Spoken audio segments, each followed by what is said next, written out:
What is up, everybody? Good afternoon, good evening. Welcome to this week's edition of Podcast Name Deferred. I'm your host, Seven. Erika and Craig should be along shortly. There we go. What's up, Craig? How you doing, buddy? Good evening. Man, I am so glad you're here because we actually get to talk about your Giants for a change. I think it's gonna be a great show. We're gonna talk about the Giants, talk about the ever interesting race in the American League East and what's happened today and presently. While we are going, I'm keeping an eye on the Red Sox Phillies game because that can definitely have some implications. Sox are up 7-6 going into the bottom of the 10th in that game. The Yankees in their game have committed 5 errors today, 4 or 5 errors. Boone and the Yankees pitching coach have both been ejected. That game has been interesting, but we'll dive into more of that later. Let's talk about Justin Verlander first. You know, I've got a regular at Mad Rocks, the place where I host karaoke at, and one of my regulars. He comes in about every other week like clockwork, and his name is Jason, but he looks just like Justin Verlander. So I call him Jason Verlander, and he's a baseball fan, so he gets the joke. But he's also old as fuck and shouldn't be pitching. So Justin Verlander last week in his last start, before today, we'll talk about today's start in a minute. In his last start, 2 innings and 2 outs in, gets in a disagreement with the umpire. The umpire tells him, "Why don't you try to get out of the 3rd inning?" and then ejects him. As the Giants fan, I figured I'd let you open the floor with this one today, Craig. How'd you feel about that one? Once again, we have the men in blue being assholes. That comment that he made was totally unprofessional, out of place. What's up, David? Thank you. Call the balls and strikes and shut the fuck up. What's up, Chase? No, and that's the thing that frustrates me because this just, I mean, this goes back to the Walker Buehler situation for me when he was coming back from the IL, and that some umpires are just looking for a fight. And unless the MLB is not just doing something about it, but being public about what's going on, then there's going to be continued distrust for the umpires. Like there is zero belief among baseball fans that umpires that the robo umps aren't needed. Like everybody sees the others be like, "Oh, we don't want to take the human element out of the game." But then they watch what happened in the All-Star game. All 4 of the challenges were overturned in the All-Star game. If the human element is assholes, then yeah, definitely. And get rid of these assholes. Get rid of these assholes. Get rid of these assholes. This is another reason why I think Major League Baseball needs a penalty line before the ejection, similar to a technical foul in the NBA or a personal foul in the NFL. Because personal foul, there's some yardage, you get a warning. If you have another one of that kind again, you get ejected. So I think that Major League Baseball needs to have something like that because this crap shouldn't happen. Nobody was there to see that ref. Nope. Nobody's there to see that ump. Nope. But they were definitely there to see Justin Verlander and by extension, Kate Upton. That is a bigger stain on the game than steroids, in my opinion. I agree. Because steroids at least helped baseball. Was it clean? No. Like, neither was my kitchen. Doesn't mean it's not a safe place to eat. As long as you wipe some shit down, because I don't want to. No, but like for me, it's how are we going to continue to have these issues in Major League Baseball and not institute a requirement for public punishment? Because otherwise it's just going to get worse. Like, people are going to be harassing umpires. And I don't, as much as I don't like umpires for the most part, I know a couple I know that are all right, but like as a whole, not a fan. I don't want their safety in jeopardy, but that's what's going to happen. I think it's time to call for a day of striking against the blue, and don't show up for the games. All the fans stay home and strike against the blue, not against the players, not against the owners, but against the fucking umpires. I think this has to be about the owners as well. And the reason why it is because the reason that there's less accountability, less public information about what happens with umpires is these owners accepting a collective bargaining agreement with the umpires union that these kind of things were either going to be swept under the rug or the punishment of these things is not going to be discussed publicly. You at least have to, because it is entirely possible that when the league saw that happen, that guy got pulled in, he got fined, he got suspended, something happened. It is entirely possible, but we don't know about it. And that makes it harder to trust the system that they're telling us we have to trust. Good point. That's never going to happen. Oh, it's not. Of course not. Absolutely not. I would be shocked to ever see something like that happen. But moving forward, we did see with Verlander today, actually, Justin Verlander got really quick update. Boston and Philly are now tied 7-7, bottom of the 10th, 2 outs, man on first. Holy crap. Yeah, it was extras last night too. I think it's been extras each night. It's the series is insane. I still wish that we could trade for Christopher Sanchez because his arm is just ridiculous. Okay, so Verlander's pitching line today. Sorry, it finally came up for me. 5 innings, 1 hit, 5 walks, 3 Ks. He does get the win as the Giants beat the Braves 9-3. 17 starts before he gets his first win. Does that bother you at all? I'm not going to pile on Justin Verlander. He's a future Hall of Famer. He's pitching some bad luck. And personally, I mean, I don't mean to denigrate the man. He's, like I said, a future Hall of Famer. But it is possible, just possible, that his arm has gone one more season longer than it should have. I think that's a fair statement. I have a lot of respect for Verlander and his career, his contributions to baseball. And not just getting his hot girlfriend to baseball games. Like it's more than that. It's his talent, his ability to locate the speed behind his pitches. Like, he was great to watch on the mound when he was in his prime. I have mad respect for Justin Verlander. But this is I think you're right. This is a Drew Brees situation. His arm retired before he did. Yeah. And it sucks to watch.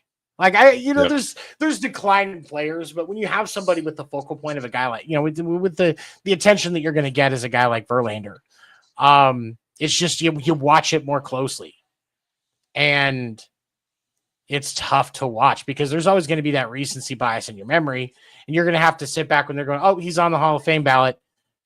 He definitely wasn't a first ballot Hall of Famer for me. And that's starting from what we're getting right now out of him, instead of thinking back to what he was like, especially in the mid 20 teens.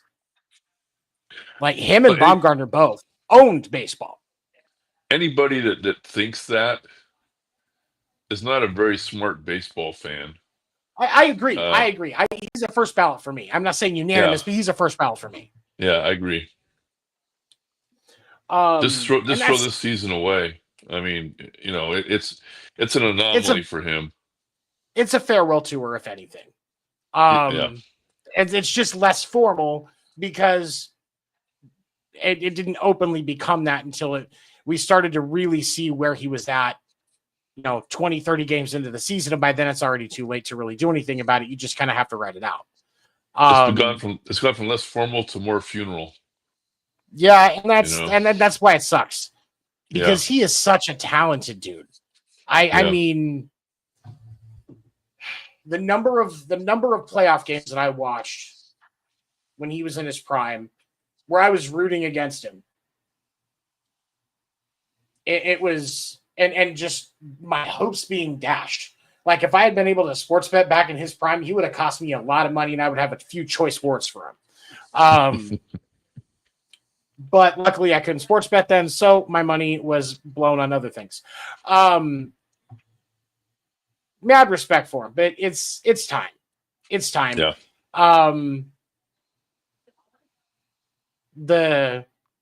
The gauntlet that will be the National League for the playoffs. If the Giants can make it through, get a ring for him as he's on his way out, great. Unfortunately, I don't think it's going to happen. I don't think that. I don't either. Not even with the hot Rafael Devers. Whoa, was he hot?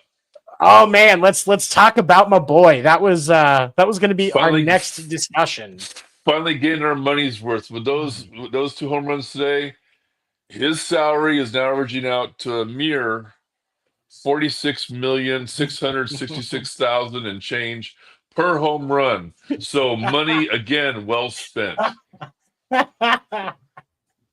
I love you so much. What a bargain.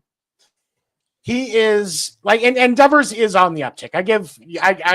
I would give you crap, but I know you're angry about it. My buddy Evan, who's a Giants fan, I legitimately give him crap about the performance of Devers.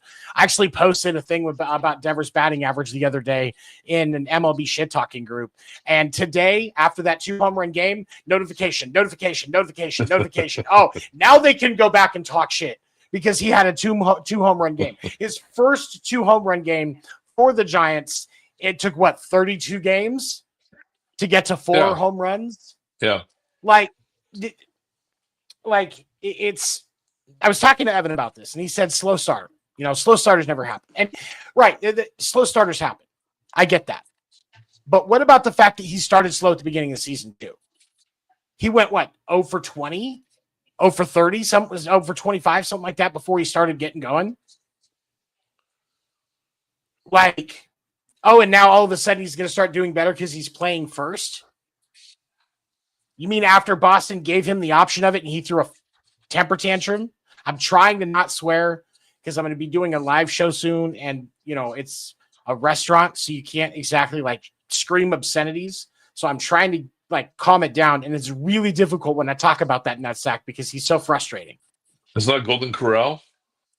It's not Golden Corral. I thought about it. Just be like, hey, just give me a couple of trips through the buffet. Make sure my Dr. Pepper's good. Bring me some soft serve after the show, and we'll just do it right in that room in the back, where all the big groups sit, and all 10 of my fans can take up 20 chairs. We're gonna talk, Craig. I'm a horrible fucking person. But no, it is the legitimately people at Golden good. Corral are giving you 2 cheeks up, man. I mean, I don't have to worry about it. I can just walk at a brisk pace and get away from them because they're not catching up to me. I'm not really that worried about it. I'll be okay. I'll just walk by a Weight Watchers building, so they have to cower in fear, and I'll be fine. That'll give me at least a 10-minute head start while they try to figure out how to get around it. So it'll be all right. Food's good. it's hard for me with Golden Corral, but because like that pot roast at Golden Corral, bro, like how one of the most moist like pot butter, roasts I've ever like eaten. butter. That meat falls apart like Jeffrey Dahmer's victims. It just crumbles, and it's flavor's fantastic. The gravy that comes with it is really good. So like I have to respect that. Open call to anybody that owns a Golden Corral in either Northern California or in Kansas City. We're open for sponsorship. Listen, you know what? Because my son likes to go to Golden Corral, but like because of cost, like we don't go a lot. Primarily because there's a Chinese restaurant, the Chinese buffet that opened here that's about the same cost. That like they have sushi, seafood throughout the buffet. You walk in, you do not smell seafood. They use fresh seafood on this buffet. And yes, it's like you end up paying like $35 a person, including the drink, but it's all fresh. And I'd rather, Kansas City's finest sushi. It's the sushi is actually really good. Like they do a great job in there. But at the same time, if they're like, hey, here's some vouchers, and be like, hey, I'm a slut for some pot roast. Like, let's go. I've done like those grilled jalapenos. Every once in a while, when I hate myself, I'll grab one, like cut the stem off, and just bite into it. Because every once in a while you just need to punish yourself. Like you did something, you may not know what it was, but you did something, so you just bite into an entire jalapeno and just ride the sweats and the pain. Punishment. It's I mean, it's an S&M meal. It's an S&M meal right there.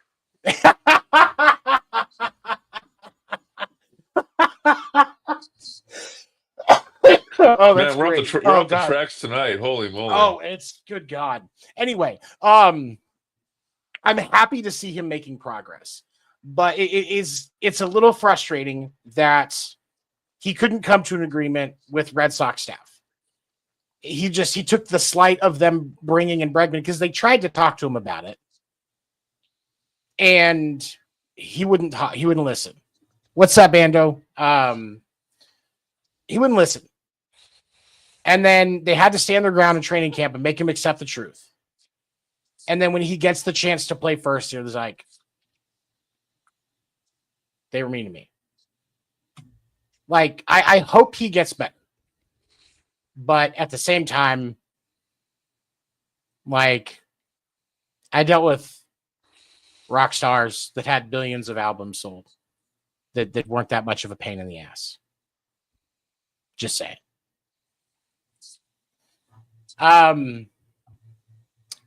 So as we move forward, let's talk about the villain of Major League Baseball. Well, they used to be the villain. Now they're just the guy that was the bully that just comes back to the high school dances just to look like a badass, even though he's not really anything anymore. We're talking about the New York Yankees.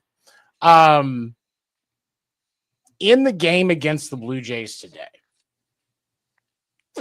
looking at the box score, the Yankees had the same number of errors that they did runs, and they lost the game 8-4. You've seen the Yankees just completely backslide since that first series they lost to Boston. Not even the one that they got swept, the one that they just lost to Boston 2-1. Since then, the Yankees have not been the same baseball team.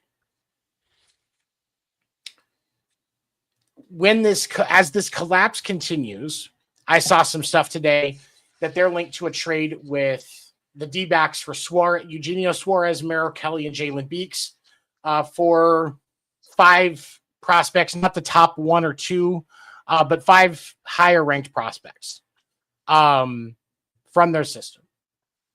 My question to you is, Craig, The Mhm. Yankees are kind of at a tipping point. If they do continue to collapse, because I'm not saying that they can't right the ship. There's a lot of talent on that team. If they continue to collapse, is more blame directed at Cashman, the GM who constructed this roster, or Aaron Boone, who's been coaching this team? Where does more of the blame lie in this situation to you? Or C, the players. Or C? Yes and no. Okay. So why is it okay? So you're leaning towards the players, I'm assuming. Yeah. Okay. Why? So let's start with that. Why do you lean towards the players in that? Well, Cashman's not on the field. The manager's not on the field. The players are out there playing. They're playing they got a lot of money tied up with that team, and they're not getting their money's worth. That's for sure. If someone's got to go, it won't be Cashman. It'll be Boone. It'll be the manager. It's for me. Like I can understand to a point because but at the same time, fielding errors have been a problem for the Yankees for a couple of years now. Like this isn't a new problem for the Yankees. That's why they lost the World Series. Yeah, it's ridiculous. And the help of like Eugenio Suarez in the hot corner, I think is a definite improvement over. I think they had LeMahieu over there. Yeah. Or I can't remember who it was. But obviously he got DFA. So like who did they play third today? Oswaldo Peraza, who is not Oswald Peraza. Yeah, that's who's been over there. And he is not great. Like he's hitting 147, well below league average. They need Eugenio Suarez.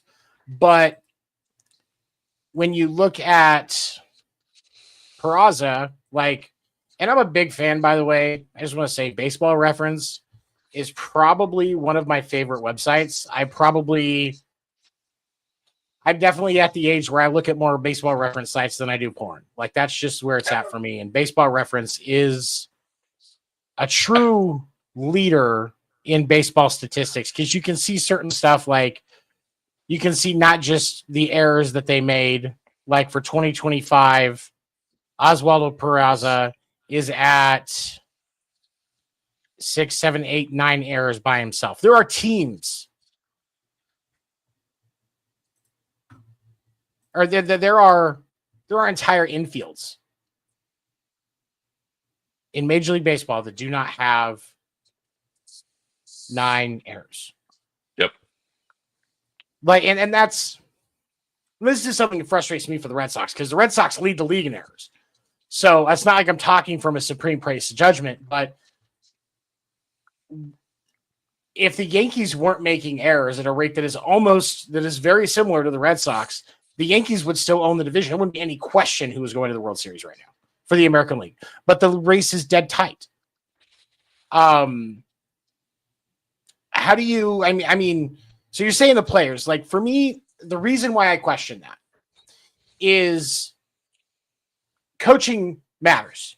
We've seen players that were getting coaching that was not for them go to a team where the coaching was more what they needed, and they turned into an MVP, an all-star, a top-tier player. Across every sport, this happens. True. So how, I mean, Aaron Judge, at one point this year, I don't know where he's at right now, but at one point this year, he was hitting 360. So their hitting coach was doing okay. Obviously, Aaron Judge has some talent, but then we see other guys like Peraza hitting 147. LeMahieu was hitting below the Mendoza line as well. Like, there's other examples of Yankees players that just aren't hitting at the clip that they are needed to. League average is around 230. Ben Rice hitting 232. That's great. Getting a little bit out of Trent Grisham, 255. Jazz Chisholm Jr., who should be your leading contact hitter, hitting 247. Volpe's hitting 214, and that's your shortstop. You should be getting at least 275 out of him. Escateri, your catcher, 205. Austin Wells, the other catcher, I know he's not even hitting over 200. There's a lot of batting struggles on that team. There's a time when if you were hitting under 230, you were on your way by bus back to the minor leagues. I mean, then we're not going to keep you on a major league roster hitting 230. I mean, that's just ridiculous. And that's what's crazy, because I was talking with Dan about this earlier, because I was talking about Suarez, and because he's hitting, like, Suarez is doing really well as far as the long ball is concerned, but he's only hitting 250. And he said, he was talking to me about, well, the league average is 230, so he's still doing above average. That's great. But the Yankees' history has proven that you can't build a roster around guys like Eugenio Suarez and Aaron Judge that are long ball hitters solely. Your contact hitters have to be doing their job. And they're not getting that. So they're relying too much on the long ball. And that's not going to work in October baseball. No. So, and so that's what Dan and I were talking about. And, talking about that 230 that the league averages. And I think that's crazy, because realistically, if you're a team, you want your guys in 1 through 6. As long as everybody's going the way that they should, 1 through 6 at least should be north of 250. Yeah. And then 7, 8, and 9. If you want to have a couple, like you got a catcher hitting 226, like that's not uncommon. A lot of catchers can't hit. Not everybody's, big dumper. And not everybody's Mike Piazza, and every Bench or Rose or whatever. Like it's. Sorry, I know Rose wasn't a catcher. Just Bench. But Bench was a catcher. Yes. But not everybody's like that. Not everybody's like Jason Varitek. So you can have some of those ones there, but what you should have 1 through 6, 260, 265 in it. Because that's you need consistent offense. You need guys that are going to get the ball in play. Even if a couple of those guys are power hitters that are hitting on the lower end of that spectrum, that's fine. But you need to have contact guys that are actually consistently hitting. You should, what happened to guys like Tony Gwynn? Contact guy hitting north of 300 consistently in the middle of your lineup just to keep the bases clear. Yeah. Like, you can't hide that catcher in that hitter's lineup right now. You can't hide him because everybody's looking to be hit. You can't hide everybody. No, and that's the problem. Is like one of the things that I think is working to Boston's benefit is Carlos Narvaez has been doing a really good job, and I think that I personally believe that the Yankees, kind of like with Garrett Whitlock, are going to regret not getting him into their system sooner and getting him onto the field as in pinstripe sooner. Because if they have Carlos Narvaez right now, instead of relying on Austin Wells and Escara,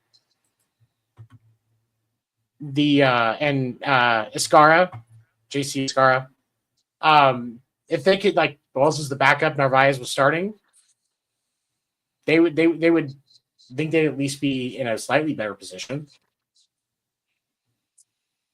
because that's a lot of hits that you're getting back, and the Yankees have had a lot of close games. Yeah, they have. So it's the Yankee. For me, though, and the reason that I lean towards Brian Cashman, as far as who I blame with the Yankees right now. First of all, you can't look me in the eye and look at this roster and think that this is an actual contending roster. Even if we look at how good they were supposed to be on paper without all the injuries, this was not a World Series contending roster. Agreed. It's also his job to make sure that the fielding, hitting, and pitching coaches are doing their job. At various points throughout this year, they have struggled with at least one, but sometimes, especially in their current bout, all three. And he's not fixing it. I'm not saying he's not doing anything, because he could very well be working behind the scenes trying to figure stuff out, but he's not fixing it. His solutions aren't working. And ultimately, in that scenario, especially because when you look at the roster construction,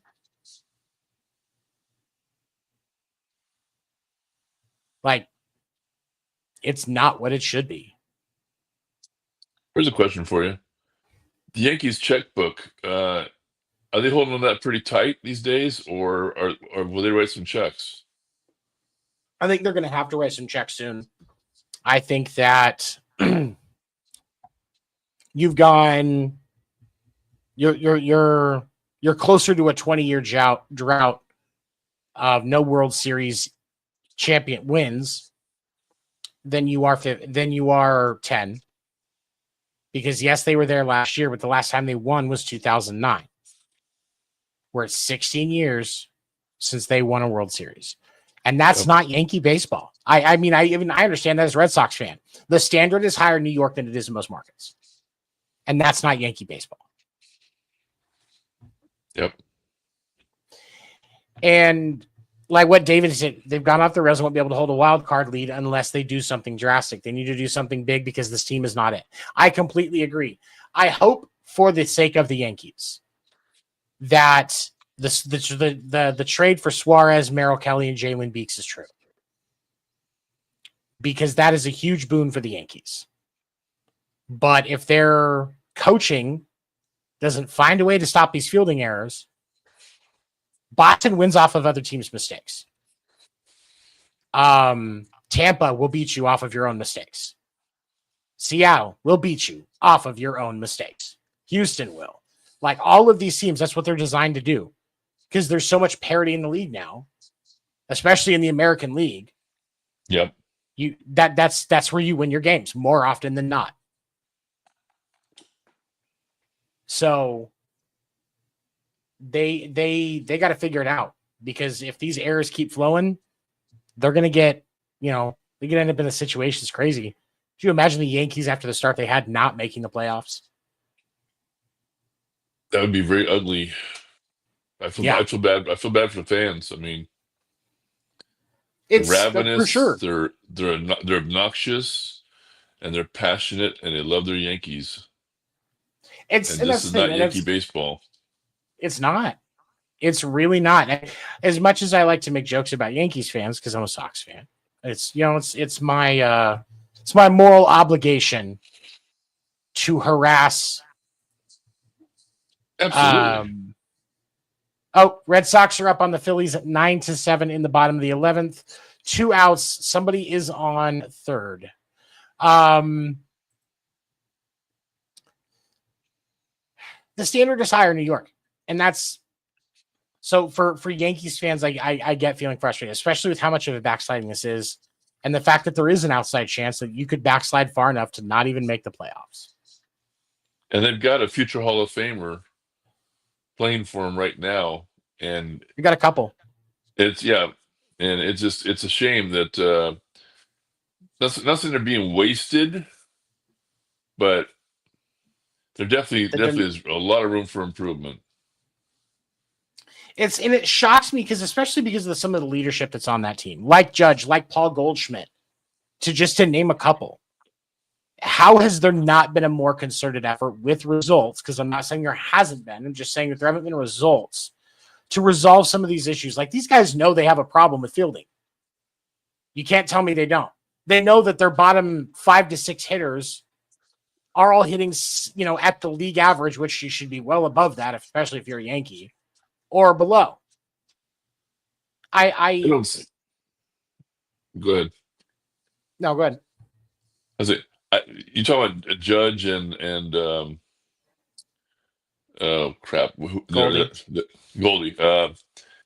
They don't strike me as head knockers in the clubhouse. Goldie used to be. When he was in Arizona and St. Louis, he was.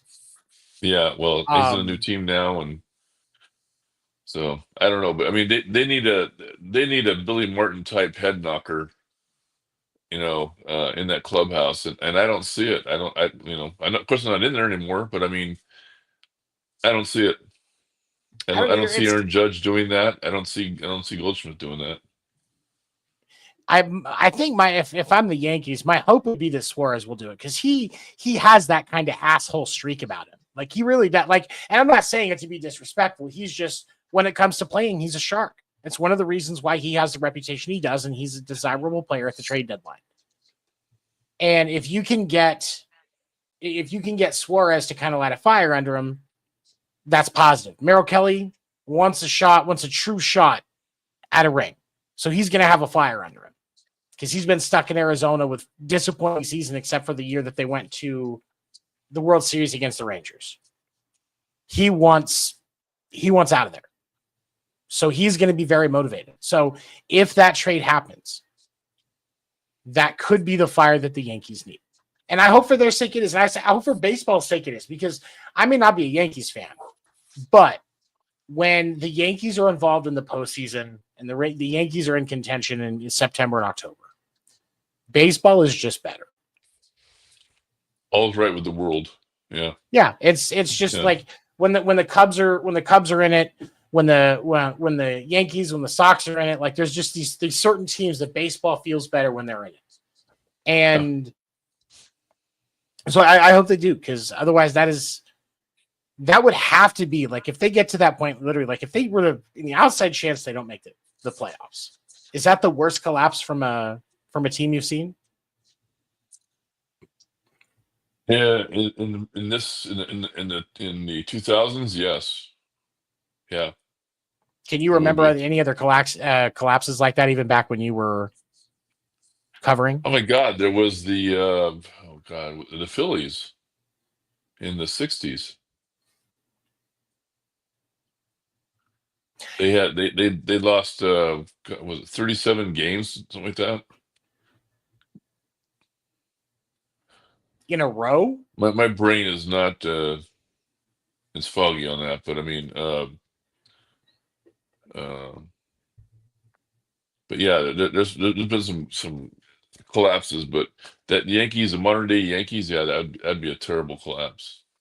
It really would. Like I said, I'm not wishing for it. Like I said, it's better for baseball when they're going, but at the same time, man, they got to figure some shit out, because it's getting old watching the same mistakes, man. Yeah. Like, anyway, go ahead. It's no fun rooting against them when they're not playing good, you know.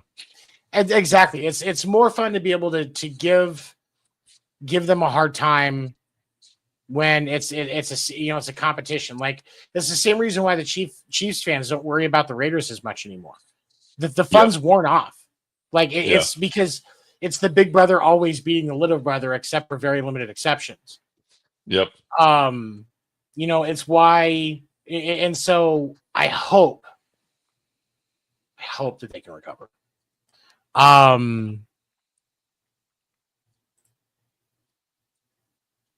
Yeah, that's what we're talking about, man. Like, they do not look great.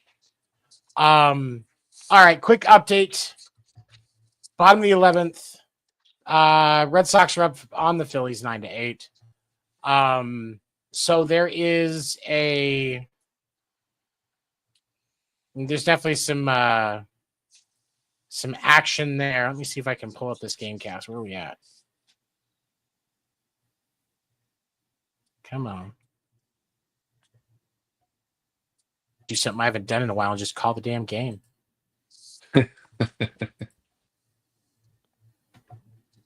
Come on. Let me see. I want to see what's going on. Don't be a jerk.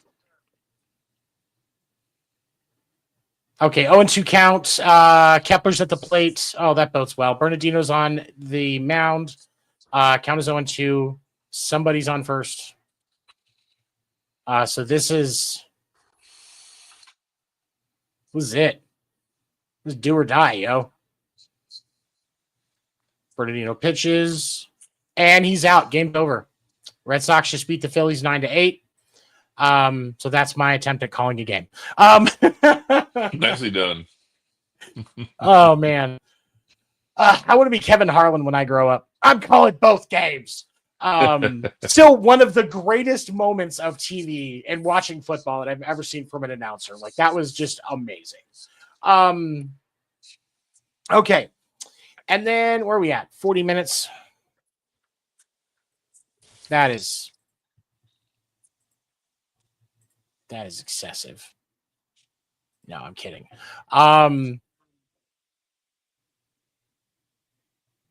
Where'd it go?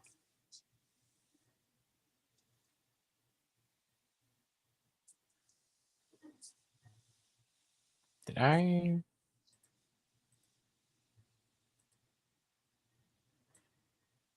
Oh, that's last week. We already talked about that crap. Okay. Well, okay. When you think about the deadline, Now I know what we're talking about. When you think about the deadline coming up next week, July 31st, I believe it's 4 p.m. Eastern. First of which, by the way, a couple of announcements real quick before we talk about the trade deadline.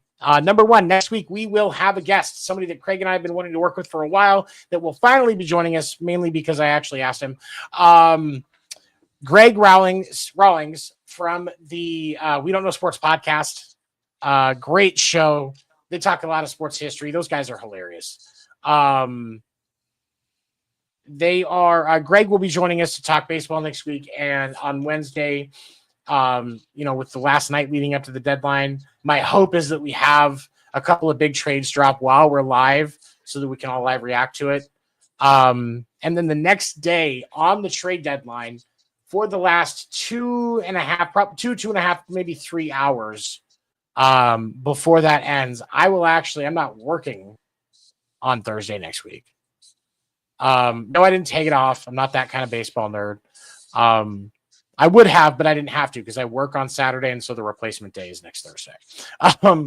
But I will be live on TikTok talking about trades, talking about what's going on. If you haven't followed me yet on TikTok, you definitely should. Morning minutes every day, other stuff whenever I feel like it. And that's at FGD7 spelled out, FGDSEVEN on TikTok. Definitely check it out. I cannot wait for that. That's going to be fun. If you get time, if you're not doing anything, you should pop in and jump in on my live. I will probably have to work because I have to work. That is selfish, sir. Just so you know, that's very selfish. I know my priorities are not what they should be. I apologize. Yeah, they really are. This is the real reason I haven't sent you the shirt yet, not because I keep forgetting to go to the post office. But for those of you who are wondering, I've been working with Alex, our webmaster, on getting the shirt updated on the website so that actually the proper logo. I had to make some changes today and go into my the actual design.com where I designed that logo. And I had to pay so I could get back in and mess with the design and fix it for a problem that he was having. And hopefully that solves it. And by the end of the week, we should have proper shirts on our website. $25 a piece to be able to air shirt so I can PSA it. I will get it. I will get it to you when I remember. But we are definitely on the road with that. Now let's talk deadline. I talked a lot tonight, so I want to start with you. When you think about the Giants, what are some of the big pieces that they need to be looking for? They need another hitter and they need another pitcher. Their bullpen's fine. They leave the bullpen alone, but they need another starting pitcher. Maybe a number 4, maybe a 3, but definitely I'd go with a 4 in rotation and another hitter. Okay. I don't care which position he takes over, just another hitter. Okay, because that was going to be my next question. You really don't want to move off of Patrick Bailey. He's just a down season. No, I'm not as worried about him. No. Maybe, you could look at replacing Casey Schmidt. Ketel Marte in Arizona. Yeah. I think Ketel wants to get out of Arizona bad. Yep. Maybe you look at, is it time to move off of Yaz in right? Maybe look for another right fielder that can hit. That's what I was thinking. That's what I was thinking. Either Yaz or Schmidt is what I'm thinking. Probably leaning towards more Yaz. That's reasonable. Thankfully, I know for a fact that the Red Sox won't pick him up. As much as I appreciate the name and whose grandfather was, I really, obviously a Sox fan. I've never been impressed watching him play. Like, he'll have flashes of good moments, and I'm not just saying this because I'm trying to hold him to the same standard as Carl, but he's just not anything super special when you compare him to his peers. He's had better seasons, no question about it. Oh, yeah, for sure. But yeah, that's what I'm looking for, a number 3 or number 4 starting pitcher, and leave the bullpen alone and pick up one more hitter, and either for Schmidt or for Yastrzemski, and then I think we'll be okay. So, as far as the pitcher is concerned, there's been a lot of conversations around Sandy Alcantara of the Marlins and the other one, Charlie Morton, who's currently with the Orioles. Those are both teams that are going to be moving players at the deadline. Yeah. I prefer Sandy over Morton. You think you take Sandy as like your number 4 guy? That would, yeah. In a heartbeat. Yeah. And then, like I said, somebody needs to get Ketel Marte out of that city. So I love if you guys could get a trade on to get him, especially because Alcantara, I think Alcantara and Charlie Martin are both going to be lower priced just because of their age. There's not a lot of club control left with either one of them, which they're both like 40, 41. So you really don't want them for that long anyway. No. So you can smaller amount of assets to trade for them, one of those two, and then you can turn around and dump more into getting Ketel Marte out of Arizona, which it's not going to be cheap reasons. So that gets him to a place that's going to be much more accepting than what he's been dealing with. And I think that he does well at McCovey Cove anyway. So it's worth it. I could live with him. Yeah, it's worth it. For this Red Sox, the more I think about it, the more I like the idea of Chris Bubich to Phoenix. Chris Bubich to Boston, and a package going back includes Jarren Duran. As much as I don't want to lose Jarren Duran, this is my favorite player. First of all, he'd actually be closer to me more often, so I go see him anytime I want. And, we've already agreed there's nothing wrong with being a fan of a player, not just, fan of a team. Right.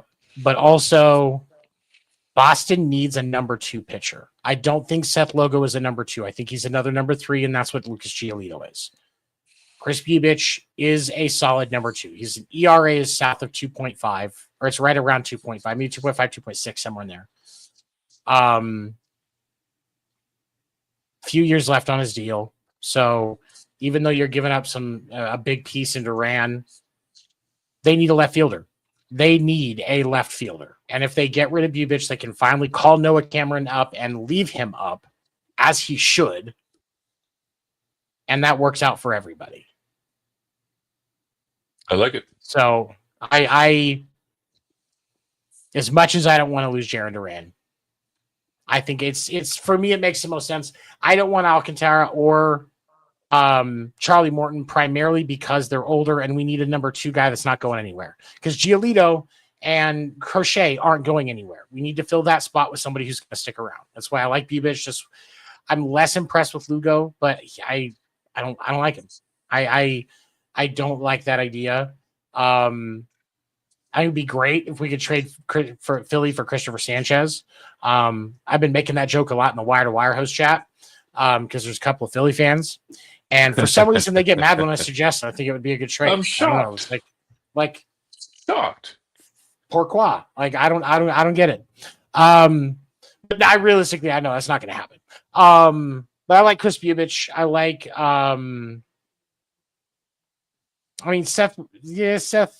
Seth Lugo isn't okay, but yeah, I'm in my perfect trade. We're getting Bubich. Durant comes to Kansas City. I'll go up and teach him. I'll go up and show him some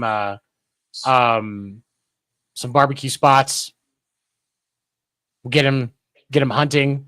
Show him the right way you're supposed to use a gun. Take the Golden Corral. Oh man, no, just man. He once he discovers Gates Barbecue, he's not even gonna know Golden Corral exists. You walk into Gates you walk into Gates to Kansas City, and you'll never. It's going to make it hard to enjoy other people's barbecue. I'll tell you that. Like there's one that's here in Wichita called Hog Wild, and they've won national competitions as well. And I will walk in there, and it's you want to get a good sized plate, you can. It's less than $20 for a plate and a drink. And dang, I'm never going to be a skinny man. I'll tell you that. But yeah, no, I like Duran for Bubich. Benefits both sides. Jaren gets to be in an area, and especially like the other reason for Jaren, obviously his mental health has been a big topic around baseball, especially.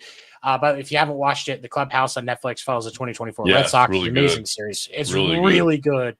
Yeah. But with the conversations around his mental health, a more rural environment where he can be out in the country and get away from the noise when he's not playing ball, like I think that would be great for him. Yeah. Like just legitimately from a mental health thing. Like my mental health is always better back in the Midwest because it's quieter. There's, the Kansas City media. There's a couple of members of the Kansas City sports media that are just dicks, but they cover the Chiefs mostly, so you don't have to worry about them too often. And so he's not going to have the same pressure. And I think it puts him into a position where he's able to fly free and we get to see some of that energy and that swagger back. So yeah, I really like it for Jarren Duran too. Not just the fact that it fills a need the Royals has, and obviously for the Red Sox as well with Bubich. It's better for him, better environment, less stressful. See, I'm thinking about somebody other than myself, Craig. Yes, you are. You're a giver. I am trying. I am a selfless lover. I'm trying to be a selfless baseball fan. It's very difficult because I just want mine, but I understand it's not always about me, and that's a giver, very difficult thing. I'm a giver. I am an absolute giver, not just of STDs. All about love for sure. All right, we are getting closer to that 1 hour mark. Oh yeah, Bert. He didn't have a great game yesterday, but Lucas Giolito looks great. Like I'm a little irritated we didn't get to use him last year, but he looks really good. I think as he gets closer to postseason, he's going to be dialed in. Crochet's going to be dialed in. This is why I need number 2. This is why you need number 2 in Boston. And that's where Chris Bubich comes into play. You put him in that rotation. You can put Fitz at 4. And even if you just run a 4-man, have Garrett Whitlock start on your days because he can go 3 without collapsing. You're fine if you're Boston, honestly.